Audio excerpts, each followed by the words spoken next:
Bienvenue à cette session. Nous allons parler de réalité augmentée et plus particulièrement d'AirCore, qui permet de faire de la réalité augmentée sur Android. Donc, je suis Christophe Jolivet, je suis agitateur technique chez Appseed, et puis vous pouvez me retrouver sur Twitter ou GitHub sur JolivC. Et je suis Jérémy Voisin, donc leader technique chez Appseed. Vous pouvez également me retrouver sur les réseaux sociaux, @_Jérémy Voisin _ sur Twitter et Jérémy Voisin sur GitHub. Forcément. Voilà, l'effet démo pour la démo. Mon téléphone qui ne se déverrouille pas correctement, c'est bon. On va basculer sur mon téléphone. On va commencer par une démo. Et puis après la démo, je vous expliquerai un peu comment ça se passe. Alors il s'agit d'une des démos qui est livrée avec le SDK d'AirCore. Donc vous voyez, là, il vient de me détecter des plans au sol. Donc il me le matérialise avec les petits points. Et une fois que les plans sont détectés, je vais pouvoir venir poser un petit personnage, Andy, le petit personnage d'Android. Donc il est capable de détecter des plans au sol. On va essayer là, voilà. Il est capable de détecter des plans au mur aussi. Et vous voyez que les personnages restent. Je peux venir me déplacer, me rapprocher de mon personnage. Et une fois que j'ai posé mon personnage, je vais pouvoir éventuellement le grossir ou le réduire. Voilà, je vais pouvoir le faire tourner et simplement le prendre et le déplacer. Je suis désolé, ça tremble un peu. C'est le stress de début de présentation. Ça va aller mieux après. Donc voilà, ils sont toujours là. Je peux venir du côté de la salle. Si je reviens, mes personnages sont toujours au même endroit. Donc on va voir un petit peu comment fonctionne la magie. Mais avant de partir directement dans les API, dans le fonctionnement, on va discuter un petit peu des termes techniques. On va vous introduire un petit peu les notions qui tournent autour. La première, c'est VR, AR, MR, donc réalité virtuelle, réalité augmentée, réalité mixte. Qu'est-ce que c'est un petit peu tout ça? La réalité virtuelle, c'est ça. C'est un environnement complètement créé. Il n'y a rien de vrai dedans. On a un modèle de X-Wing, on a un décor spatial. Voilà. Il n'y a rien de réel. Si vous voulez interagir à l'intérieur, vous allez être obligé d'utiliser des périphériques dédiés, type manette, ou des manettes qui seraient détectées, des choses comme ça. Au niveau des périphériques que vous pouvez rencontrer pour faire ça, vous allez avoir l'Oculus Rift, le PlayStation VR, le HTC Vive, etc. Dans la réalité augmentée, on va être capable de mettre des modèles 3D en surimpression sur la réalité. C'est le cas ici, on retrouve mon X-Wing dans notre bureau. Au niveau des appareils pour faire ça, vous allez avoir des smartphones, c'était notre cas ici avec le petit Andy. Vous pouvez avoir les Google Glass qui vous permettaient d'afficher quelques infos au-dessus de la réalité. Vous allez avoir des appareils plus spécialisés côté milieu industriel comme les Vuzix Blade ou Eversight Raptor. Dernière notion, la réalité mixte. Au niveau de la réalité mixte, on va avoir plutôt des appareils haut de gamme à ce moment-là, donc les Microsoft HoloLens ou les Magic Leap. La nuance, si vous voyez, c'est que le pied de la table est devant le modèle 3D. C'est-à-dire qu'en plus de la détection classique de plan, comme on venait d'avoir, on va avoir une détection complète de l'environnement et le moteur va être capable de faire une occlusion si quelque chose se trouve devant votre modèle 3D. Au niveau des interactions, dans le cas de la réalité augmentée, on est obligé d'interagir via l'écran ou via un périphérique dédié. Dans le cas de la réalité mixte, on va pouvoir interagir directement avec nos mains qui seront détectées aussi dans l'environnement. Deuxième notion, ça va être les degrés de liberté, degree of freedom. On va trouver des appareils avec 3 degrés ou 6 degrés de liberté. 3 degrés de liberté, c'est votre tête qui va bouger. Vous allez pouvoir monter, baisser la tête, tourner à droite, à gauche et pencher la tête sur les côtés. C'est ce que vous avez quand vous regardez une vidéo 360 sur YouTube, par exemple. 6 degrés de liberté, qu'est-ce qui va se passer? Vous allez pouvoir en plus vous déplacer au milieu de la scène. Ce que j'ai fait tout à l'heure quand je me suis rapproché de Andy. Vous pouvez aller en avant, en arrière, sur les côtés, ou bien simplement vous baisser ou monter. Alors on vous a parlé d'Andy tout à l'heure, vous l'avez vu affiché à l'écran. On va voir maintenant comment est composé ce petit Andy. Donc c'est un modèle 3D. On pourrait prendre par exemple une table dans un environnement 3D. Une table serait modélisée donc avec des vertices qui sont les sommets de la table, des edges, donc qui sont les arêtes, Et cet ensemble constitue donc une face. Et toutes ces faces assemblées ensemble produisent un mesh, donc notre petit Andy de tout à l'heure. Alors par-dessus ce mesh, pour donner un petit peu plus d'élégance, d'élégance à notre Andy, on peut rajouter une texture par-dessus. Une texture, ça revient à enrouler notre mesh dans une image, par exemple. Donc ici, on a rajouté une texture verte pour donner un aspect vert à Andy.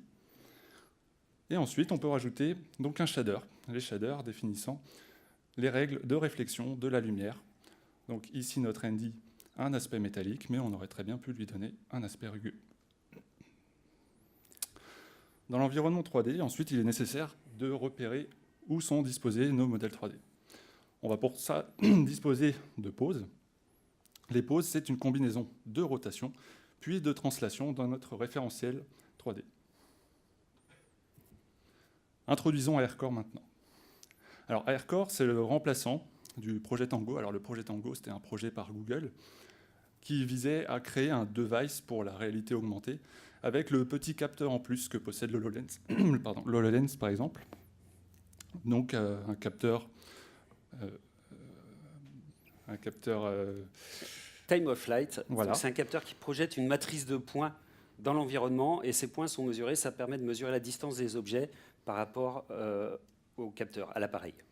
Voilà. Et le projet Tango a été abandonné devant l'évidence qu'avec un smartphone classique, on pouvait à peu près faire la même chose. Donc, AirKit ou même Pokémon Go est sorti, Google a abandonné le projet Tango. Puis en mars 2018 est sorti AirCore, donc le framework de Google pour faire de la réalité augmentée sur un smartphone classique. Et aujourd'hui, on est en version 1.8 depuis assez récemment. Alors AirCore dispose de SDK pour tous les environnements populaires, donc à savoir Android bien sûr, mais aussi Unreal et Unity.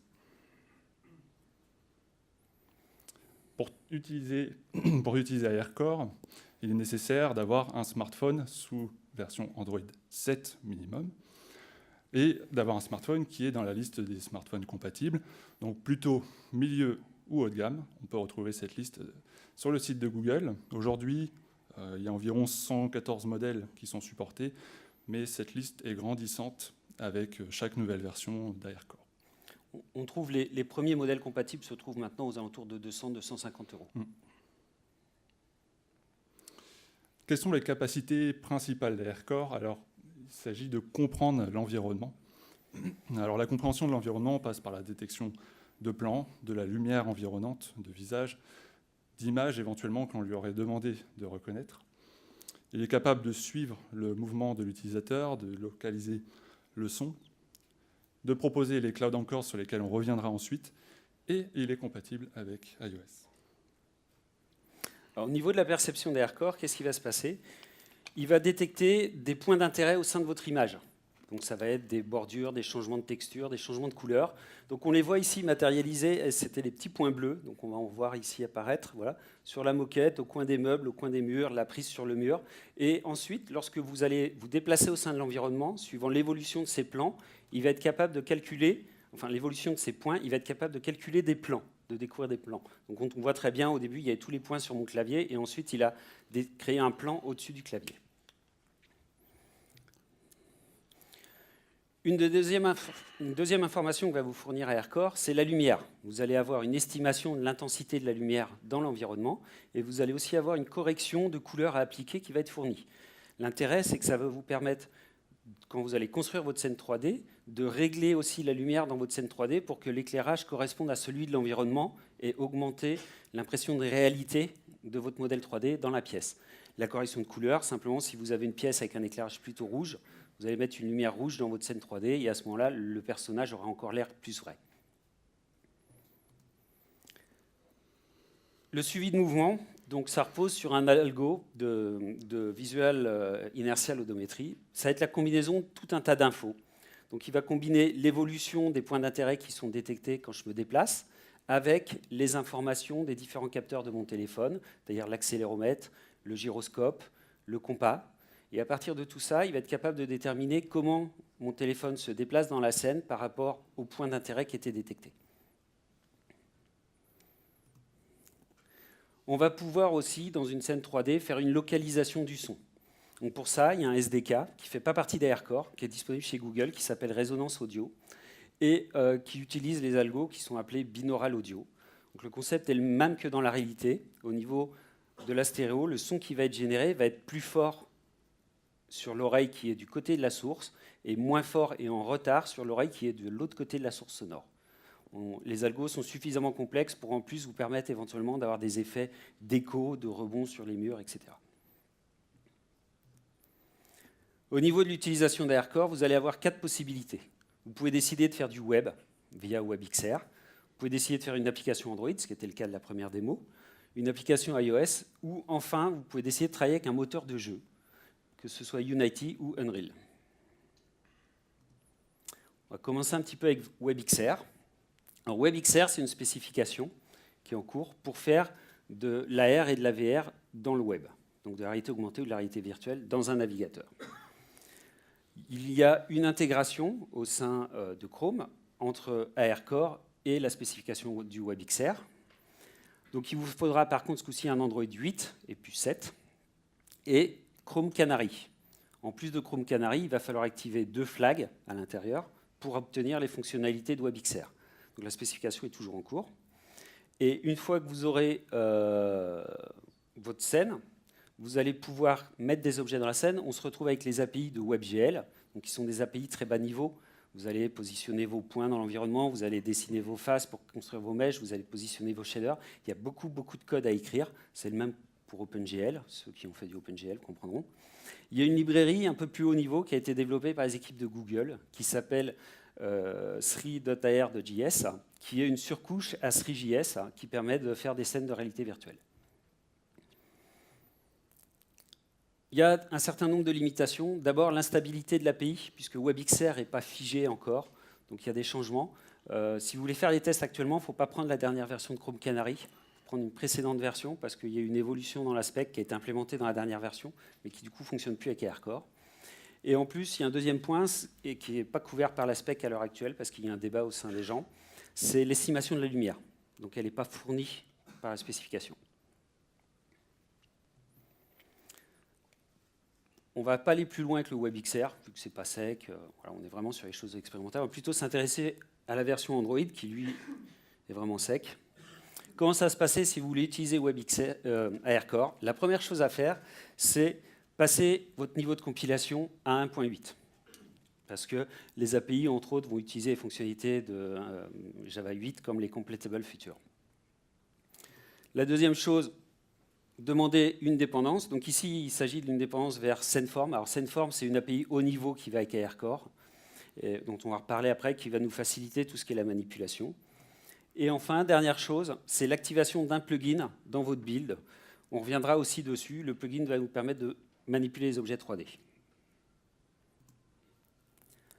Au niveau du manifeste, alors naturellement, il faut demander l'autorisation pour utiliser la caméra du téléphone.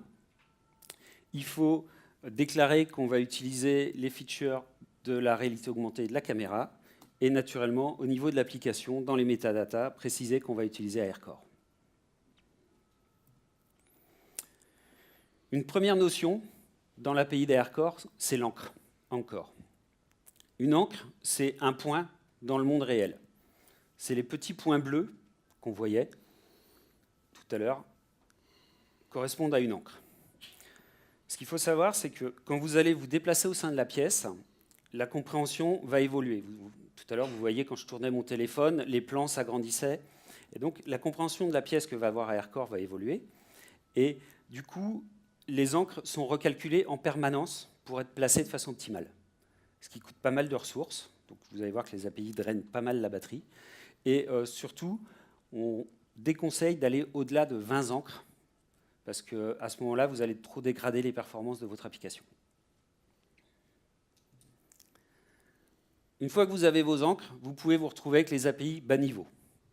Donc vous êtes simplement en train de faire de l'OpenGL, vous allez tout gérer à la main. Donc il va falloir inviter l'utilisateur à scanner l'environnement pour détecter les plans. Vous allez vous occuper de lui afficher les plans éventuellement, ce qu'on voyait tout à l'heure, ce que faisait l'application avec les quadrillages.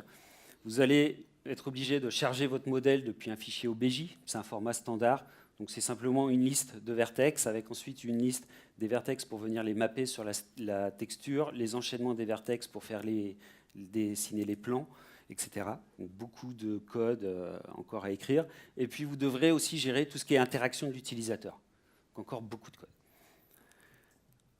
Heureusement, ils ont écrit Sceneform, qui du coup est une API très haut niveau, au-dessus, vous allez voir, qui va vous permettre de faire des scènes 3D, soit en réalité augmentée ou pas, en réalité virtuelle éventuellement, si vous voulez, qui contient un excellent moteur de rendu physique, Filament, qui a été écrit par un Français, Romain Guy, qui a fait une partie des interfaces Android, et un plugin qui va venir dans Android Studio et qui va vous permettre de prévisualiser vos modèles.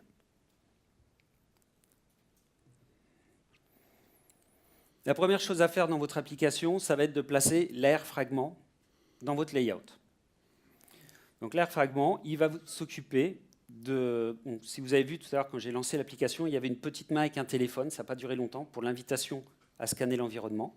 Donc ça, c'est Air Fragment qui le fournit tout seul. Tous les petits points pour m'indiquer qu'il avait détecté un plan, c'est Air Fragment qui le fait aussi. Donc là, il m'a déjà éliminé pas mal de code pour l'utilisateur. En plus, dedans, il va y avoir tout ce qui est gestion des événements à l'écran, le tap, le pinch, le twist, le drag. Et du coup, là aussi, ça va faciliter énormément mon travail. Donc je mets cet Air Fragment dans mon layout, simplement. La suite de l'API qu'on va me fournir, ça va être la scène et les nœuds. Il faut savoir que la scène, c'est mon environnement de réalité augmentée, tous mes modèles que je vais avoir mis. Cette scène, c'est un graphe de nœuds. Et au sein de cette scène, tout est nœud. Donc je vais avoir des nœuds qui vont pouvoir correspondre à mes encres, mes points qui sont dans la réalité. Je vais avoir des nœuds, par exemple des transformable nodes, qui sont mes modèles 3D que je viens poser dedans. Je peux avoir des skeleton nodes pour faire des animations dans ces modèles 3D. Si j'ai travaillé avec les détections de visage, je vais avoir des augmented face nodes. Même la caméra du téléphone ou les lumières que je positionne dans l'environnement sont des nœuds. Donc à partir de là, j'ai ce graphe d'objets qui se tiennent les uns avec les autres, ces graphes de nœuds. Et je vais pouvoir éventuellement, quand je vais manipuler mes scènes, tirer un nœud et tous ces enfants suivront.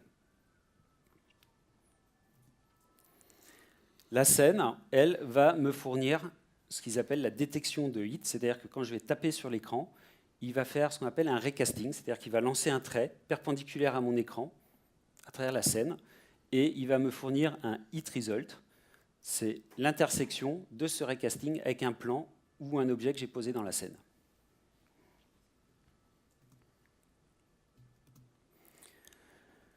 Le renderable, ça va être votre modèle 3D. Alors vous allez pouvoir travailler avec des fichiers OBJ, GITF, ce sont les standards dans l'écosystème des modèles.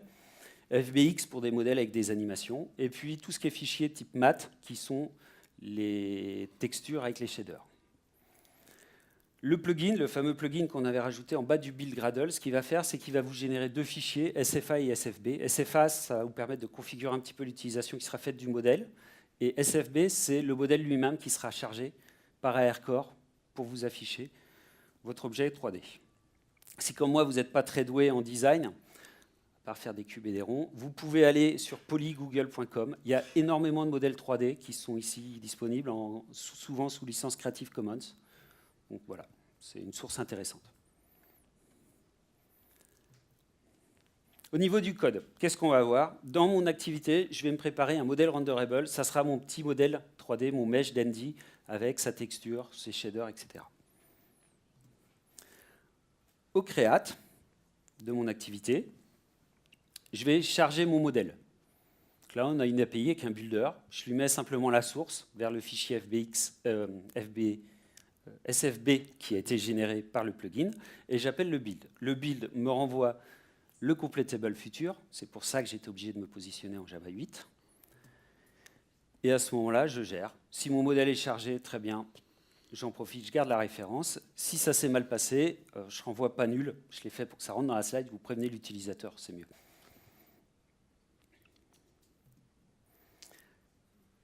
Code suivant, vous avez l'AR fragment que vous aviez mis dans votre layout. Vous allez mettre un tap airplane listener. Donc un listener sur les taps sur les plans, qui va recevoir le hit result, la fameuse intersection entre le recasting et le plan, le fameux plan concerné, ainsi que le mouvement qui avait été fait. Au niveau du code, qu'est-ce que je vais en faire? Du hitResult, je vais créer une encre. Vous vous souvenez, l'encre, c'est le point dans ma réalité. Cette encre, je vais créer un node encore avec. Le node encore, ça va être la représentation de mon encre dans ma scène virtuelle. Ce node encore, je vais venir le rattacher à ma scène directement.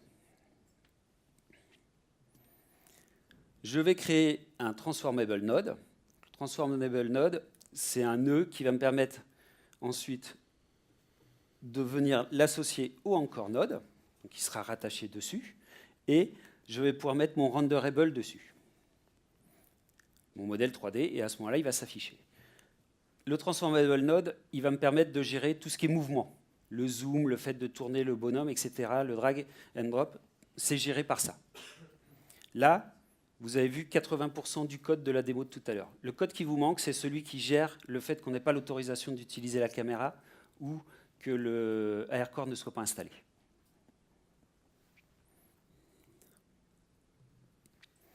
Les autres capacités de AirCore, donc là, c'est aussi une des démos qui sont fournies avec le SDK.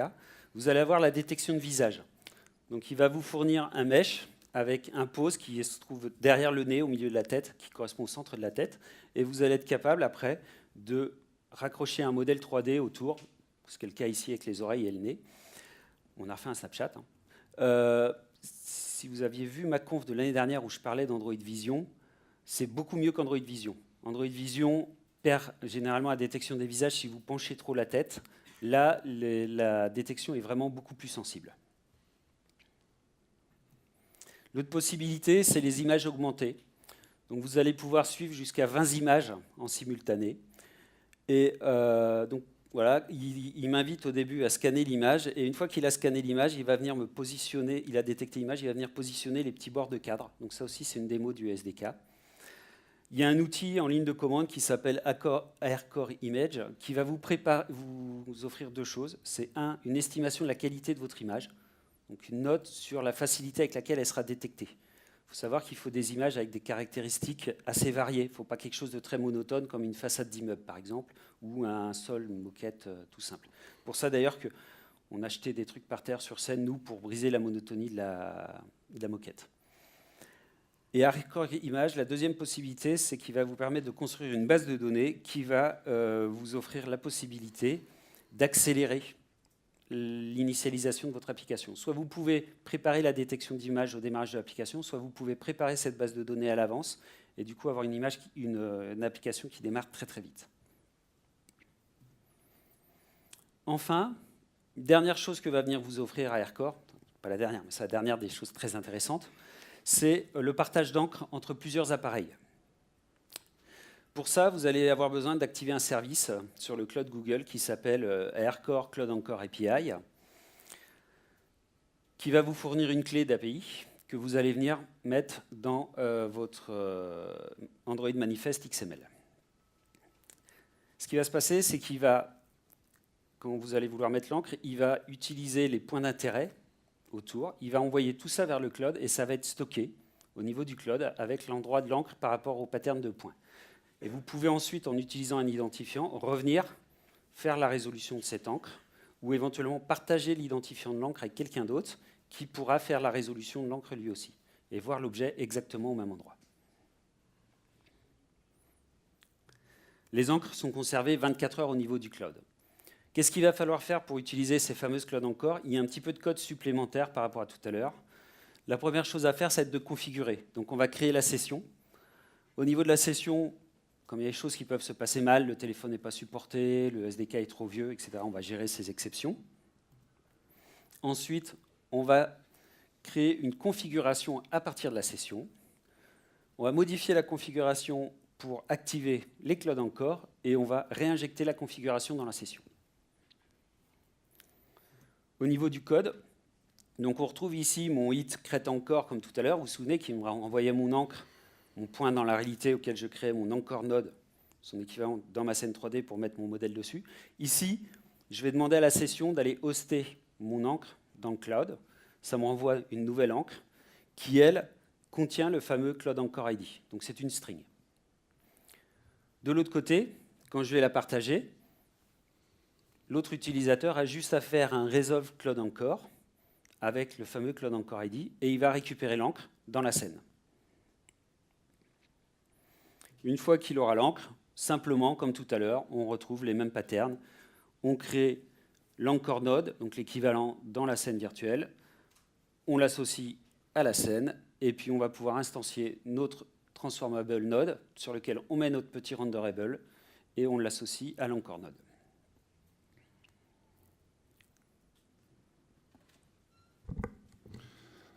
Si on va voir du côté d'iOS maintenant, hier soir, il y avait une conférence justement sur le sujet. On a le framework ARKit, donc qui est l'équivalent d'AirCore, mais pour iOS. Alors quand je dis équivalent, c'est vraiment équivalent, hein, c'est exactement la même chose. On a SceneKit, qui est l'équivalent à SceneForm. On a le VIO, qui est utilisé pour faire le tracking de mouvement. On a l'estimation de la lumière.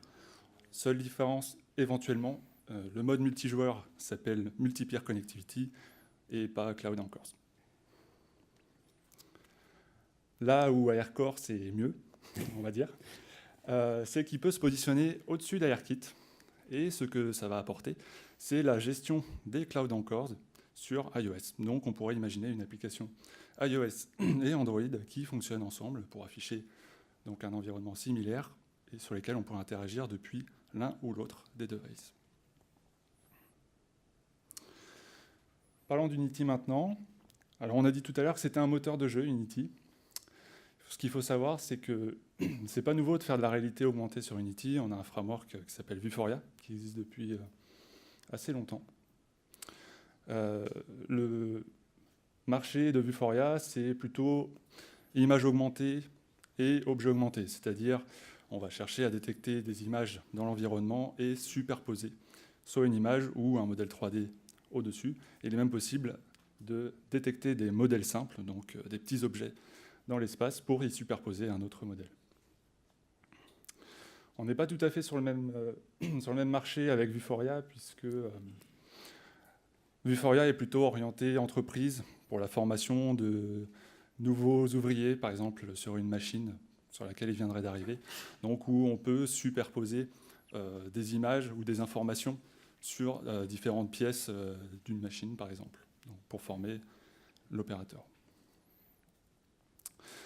Donc si on compare AirCore et Vuforia, dans les deux cas, on a une intégration donc, presque native dans Unity. Vuforia est vraiment natif dans Unity. AirCore, il suffit d'aller télécharger un Unity package, donc c'est vraiment très simple. Et comme je disais, on n'est pas sur le même type de marché. D'un côté, les images augmentées, de l'autre côté, compréhension de l'environnement, suivi des mouvements. Là où il y a une différence également, c'est que Vuforia a une licence commerciale, donc il n'est pas possible de distribuer une application Vuforia gratuitement. Il est possible d'en développer une gratuitement, mais pas de la distribuer. Alors que d'un autre côté, on a AirCore, donc en licence Apache 2.0, qui permet d'être distribué gratuitement en respectant évidemment la licence Apache 2.0. Alors, quelles étaient nos motivations pour utiliser Unity, puisqu'on a dit que c'était un moteur de jeu? Ce qui nous intéressait, c'était le moteur physique un peu avancé, sans avoir à rajouter un plugin à AirCore, et également la gestion du réseau et des rooms, donc pour pouvoir communiquer entre deux applications à AirCore. Il possède également un Asset Store riche, donc l'Asset Store, c'est un ensemble de modèles 3D, de scripts proposés par la communauté pour Unity. Et l'avantage également, c'est que si on veut ajouter des modèles standards du marché, GITF, OBJ, FBX, il est possible de les ajouter dans Unity. Alors je propose qu'on fasse une petite démo à Christophe.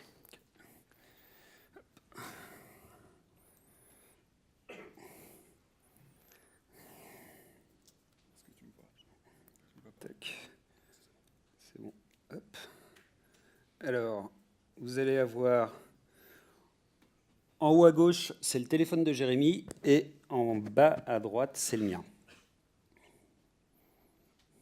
Ah, donc là, il a scanné l'environnement, le plan a été détecté. Il va pouvoir venir positionner la carte, et il y a une encre qui vient d'être hébergée au niveau du cloud. Donc je vais pouvoir, moi, rejoindre la session. Voilà, c'est bon. L'encre est stockée. Donc, je rejoins la session. Voilà. Donc, de mon côté, il vient de détecter le plan. Il vient de résoudre l'encre. Et je retrouve la scène. Donc, si on essaye d'aligner nos deux téléphones, voilà, on a à peu près la même scène tous les deux, côte à côte. On va être capable de se déplacer à l'intérieur. Donc, je vais en profiter. Comme moi, j'ai le micro, je vais te laisser par là. Alors là, je suis passé à travers le modèle. Bon. Donc, je lève un peu plus haut. Voilà. Donc là, vous êtes actuellement au milieu du massif du Mont Blanc. Donc le Mont Blanc est juste là. Et on doit avoir... Il faut que j'arrive à me repérer. Je crois que la mer de glace était de l'autre côté. Tu veux peut-être que je dézoome, Christophe? Dézoome un peu, peut-être. Ouais. Je vais repérer la mer de glace. Voilà. La mer de glace est ici, il me semble, si je suis bon en géographie.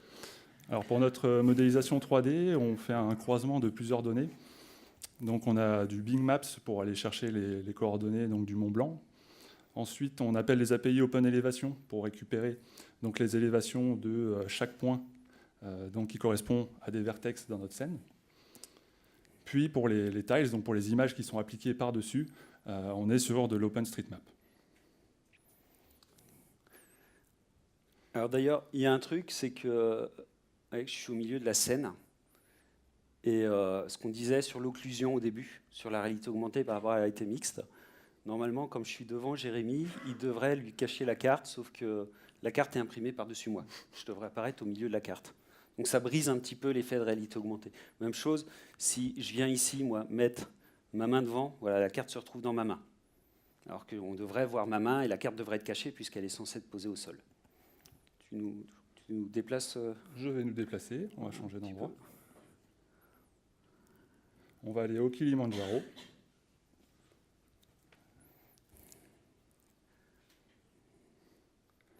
Et donc on a la carte qui se reconstruit en live. Voilà. Et du coup, grâce aux fonctionnalités de Unity, on a prévu, voilà, je peux placer un petit drapeau en haut que du coup, il va pouvoir voir lui aussi et détecter. Voilà. Donc la démo s'est bien passée.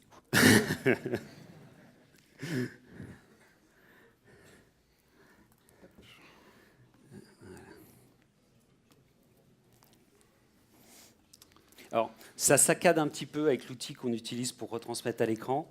Si vous voulez, on vous refera des démos, vous passez nous voir sur le stand. C'est vraiment très très fluide sur le téléphone. Alors vous avez vu sur Unity, on peut faire quand même des choses assez sympathiques. Il y a un coût d'entrée qui n'est pas totalement neutre tout de même. Donc on est sur du C# alors que sur Sceneform on était plutôt sur du Java. Même si les langages sont plutôt proches, il y a quand même un coût de transition, même s'il est mineur. Il y a un couple d'IDE à prendre en main. Alors, on a l'IDE Unity d'un côté.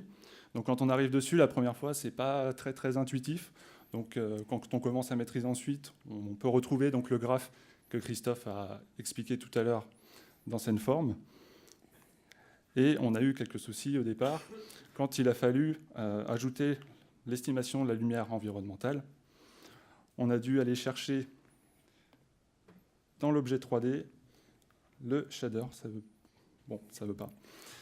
Il a fallu aller chercher le shader dans la petite case qui se trouvait tout en bas de la liste déroulante, le shader qui était spécifique à l'estimation de la lumière avec ARCore.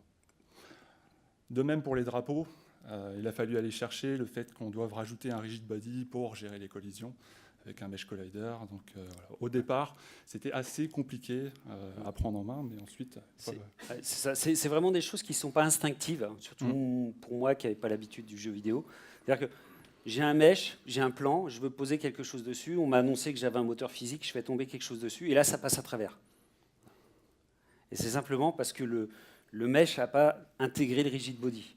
Et au début, quand on Google, si on n'a pas les bons mots-clés, les bonnes choses, c'est vraiment compliqué de trouver les choses. Et aussi le mode de programmation qui est différent. Oui, le mode de programmation qui est différent. Donc, à chaque frame, à chaque rafraîchissement d'image dans notre runtime, il faut recalculer donc, les collisions, la gravité, on peut mettre à jour les textures. Il faut faire tout un tas de travail auquel on n'a pas l'habitude. On est vraiment sur un mode d'événementiel, c'est-à-dire j'ai tous mes objets et c'est une méthode de ces objets qui est appelée à chaque image et c'est là que je vais refaire mon travail. On n'est pas sur un mode procédural comme on peut avoir l'habitude de croiser dans notre code d'habitude. habituel. Donc on a vu plein de choses, on a vu SceneForm, on a dit qu'il y avait SceneKit, il y a Unity. Le problème, c'est que dès qu'on veut créer une application de réalité virtuelle augmentée, on ne sait pas trop où partir et on ne sait pas avec qui on va être compatible. Donc pour régler ce problème-là, il y a le consortium Chronos Group qui a annoncé en février 2017 vouloir créer un standard pour l'AR et la VR. Donc c'est un standard qui va se découper en 2 temps. Dans un premier temps, il va falloir standardiser donc les API pour que chaque SDK puisse travailler avec des API équivalentes pour être conforme à toutes les plateformes. Et pour que chaque plateforme ait accès à tous les devices, il faut dans un second temps standardiser donc les drivers de chaque device d'AR et de VR. Ça permettra de résoudre donc le problème de fragmentation de l'XR qu'on a aujourd'hui. Donc si on veut créer une application Unity, il y a de fortes chances qu'on ne soit pas compatible avec tous les devices si les différentes plateformes n'ont pas supporté tous les devices. Alors qui soutient OpenXR? Il y a beaucoup de monde, dans le software, dans le hardware, dans le jeu vidéo. À une exception, Apple, qui est bien dans le groupe OpenXR, mais qui ne supporte pas officiellement aujourd'hui la norme OpenXR. Alors on peut s'attendre à l'avenir de devoir développer une application ARKit et une application OpenXR. À mon avis, ça va poser problème. Et donc Apple risque un petit peu de se noyer s'il ne se conforme pas au standard OpenXR. Merci de votre attention. Voilà. Et il reste du temps.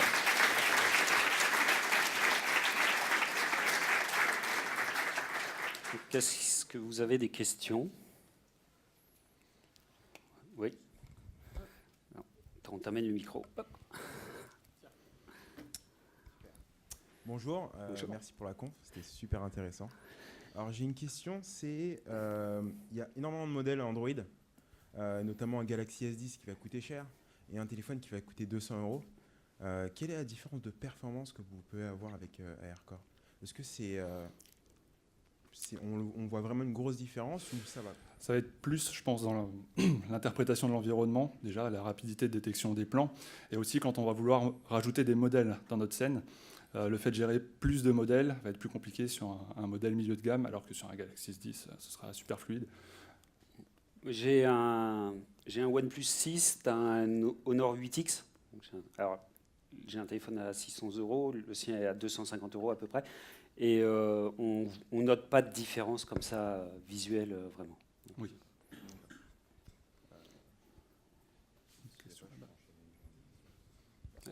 Tiens, si, dans le fond là-bas.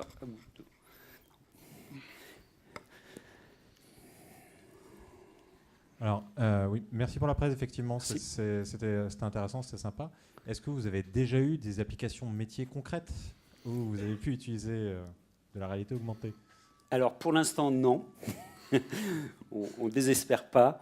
Il y a déjà des cas d'utilisation de réalité augmentée concrets. Notamment, j'avais eu l'idée d'une démo au début pour la conférence avant de faire la carto, qui était d'essayer de visualiser des choses qui sont cachées, comme des tuyaux pour les travaux publics ou des fils à travers les murs pour les travaux dans les bâtiments. Et il y a eu le CES à Las Vegas, et juste à ce moment-là, Microsoft a annoncé qu'il travaillait avec Enedis. Ils utilisent les HoloLens, par contre, pour faire ça, donc pour visualiser les tuyaux sous les routes avant de faire les travaux. Et ils expliquaient qu'ils gagnaient 20% sur le temps de travaux en ne faisant pas intervenir les géomètres avant pour faire toutes les mesures, etc. Donc il y a des applications. Nous, on n'a pas encore eu l'occasion de le faire. On n'en désespère pas. Est-ce que je peux poser encore une autre question? Oui, on a le temps. Du coup, ouais, Unity, donc effectivement, ça travaille sur du C#. Ouais. Vous étiez tous les deux sur des devices Android. Ouais. Alors, comment s'est passée l'intégration? Enfin, à la fin, vous aviez un binaire, vous avez balancé sur Android. Ça s'est passé comment? Alors, il y a un plugin, normalement, qui permet de faire du live preview qu'on n'a jamais réussi à faire fonctionner. Voilà. Et si tu cherches, il y a très peu de gens, a priori, qui arrivent à le faire fonctionner.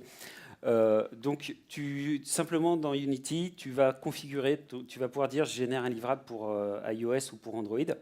Il y a quelques options à configurer qui ne sont pas là par défaut. Il faut désactiver le multithread rendering, il faut lui dire qu'on va travailler avec ARCore. et tu as un build qui dure 2 à 3 minutes à peu près, et qui vient t'installer directement l'application sur le téléphone ou qui peut te générer un APK à côté que tu pourras déployer. Il y avait une question.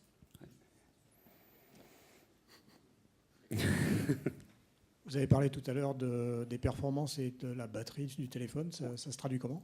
Ça se traduit comment? J'ai perdu 9% de batterie avec les 2 démos que j'ai fait. Et assez vite, le smartphone indique vouloir éteindre l'application parce que c'est Elle est vraiment très très vite consommateur. détectée comme consommatrice.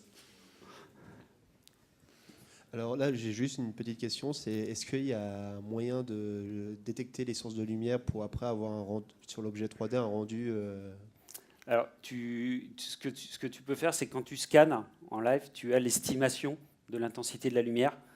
Donc à ce moment-là, quand je vais scanner la pièce, je vais avoir une estimation plus intense quand je vais être face au spot.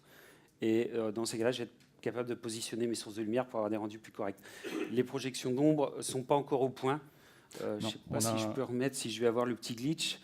On va regarder. On a un problème dès l'instant, il faut calculer la position exacte en fait, de la source de lumière, donc c'est un problème connu. L'AirCore ne permet pas aujourd'hui de vraiment localiser d'où vient la lumière, et donc on peut juste répercuter l'intensité lumineuse sur notre modèle. J'ai une ombre qui est dessinée là, et qui est à l'inverse de... Alors elle vient de tourner, parce que j'ai bougé un peu, il a détecté un peu mieux la pièce, il m'a repositionné mes ND en tournant mon ombre, mais elle est à l'inverse du compteur. Ok. C'est pas encore complètement parfait.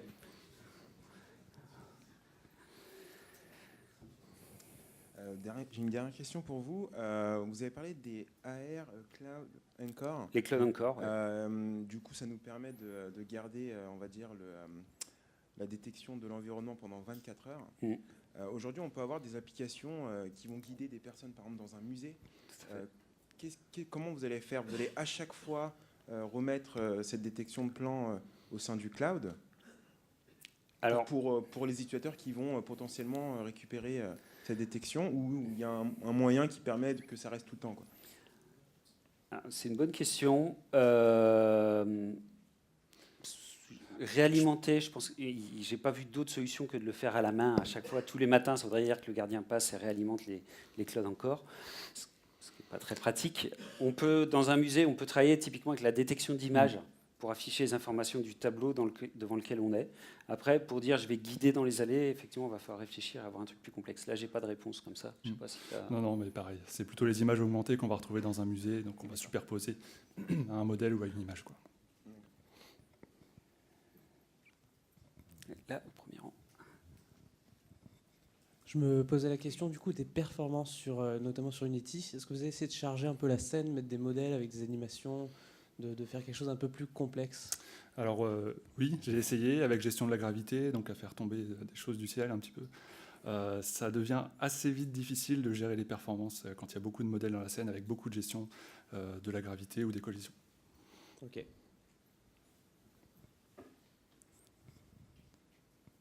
Plus de questions? Plus de questions. Bonjour. Bonjour. Juste une petite question par rapport au modèle. Est-ce qu'il y a moyen de mettre un objet en mouvement? Oui. Alors, il y a les fichiers FBX qui sont les standards d'animation dans l'écosystème 3D. Et du coup, c'est pris en charge et on va pouvoir avoir une animation. Je ne sais plus si j'ai encore la démo. Je ne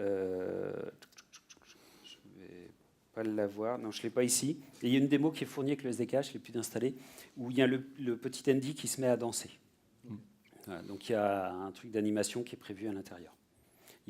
Dans l'API, il y a un animation data qu'on va pouvoir venir charger, du fichier d'animation, et donc il y a les skeleton nodes qui vont nous permettre de faire bouger le squelette, et je ne me souviens plus du nom de la classe qui vient à faire l'animation. Mais c'est relativement simple, il y a 3 lignes de code, c'est charger l'animation, l'associer au renderable et dire tu démarres. Dernière question dans le fond. Il nous reste 30 secondes. Dis-la, je vais la répéter. On va gagner du temps.